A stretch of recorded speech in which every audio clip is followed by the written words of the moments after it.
মামা এই চশমার দোকানগুলোতে মায়েরও চশমা নাই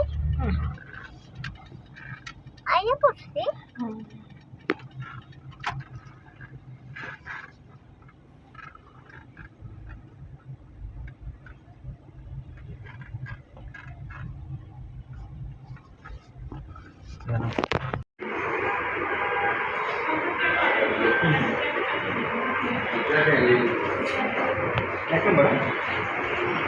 আসসালামু আলাইকুম, সবাই কেমন আছেন? আশা করি সবাই ভালো আছেন। আল্লাহর রহমতে আমরাও ভালো আছি। তো আমার চোখে সমস্যা হয়েছে, তো এই যে ডাক্তারের কাছে এসে পড়ছি। তো এটা হচ্ছে 1 নাম্বার মাহবুব খন্দকারের মেডিকেল। তো মাহবুব খন্দকার হচ্ছে একজন অ্যাডভোকেট ছিল, আবার এখানে আবার মানে হসপিটালও করছে।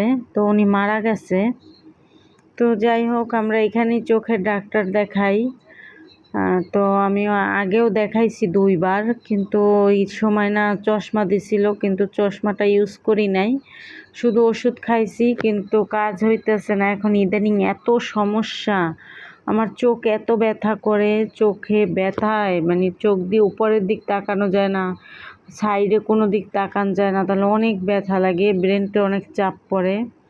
তো এই জন্য ভাবলাম যে যাই। তো এই সমস্যাটা অনেক দিন ধরেই, প্রায় 10-12 দিনের মতো হয়েছে।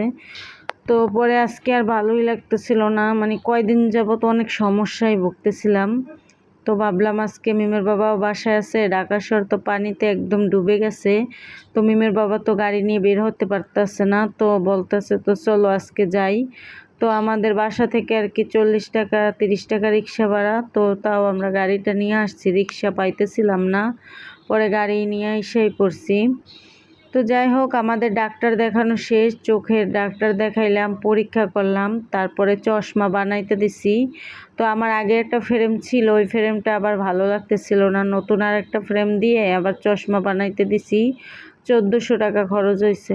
এই চশমার দাম 1400 টাকা খরচ হয়েছে, আর হয়েছে ওষুধ দিছে। তো যাই হোক, ডাক্তার দেখানো শেষ, বের হয়েছি, এখন যাব বাসায়। তো এখন হয়েছে একবারে সন্ধ্যা হয়ে আসছে, তো মনে হয় 6:30টার মতো বাজছে। তো দুপুরে খাওয়া দাওয়া শেষ করে তারপর আর কি বের হয়েছিলাম। আমাদের বাসা থেকে একদম কাছে, বললামই তো, আমরা থেকে রাইনখোলা, আর এটা হচ্ছে সোনি হলের অপোজিটে। তো যাই হোক, এখানে আমি আরও 2 বার দেখাইছি, বললামই তো। আর আমার নানু যখন জীবিত ছিল, তখন আমার নানুর এই যে এই মেডিকেলে আর কি চোখের এই অপারেশন হয়েছিল, তখন আমাদের মিম কেবল হয়েছে, তো ধরেন কত দিনের, 1 মাসের বা 15 দিনের।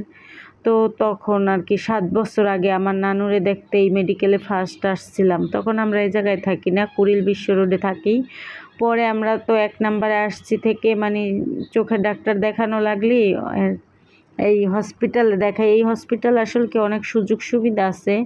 তো টিকিট নেয় 250 টাকা ডাক্তারের, আর হয়েছে রিপোর্টে যা লাগে, আর ওষুধ দেয়, আর চশমা যা খরচ হয়। তো আমি আগের বারের চশমাটাও নিয়েছিলাম 1700 টাকা দিয়ে ফ্রেমটা, আবার এবারের চশমাটাও 1400 টাকা মোট খরচ হয়েছে, সব কিছু নিয়ে আর কি, পাওয়ার তারপর ফ্রেম।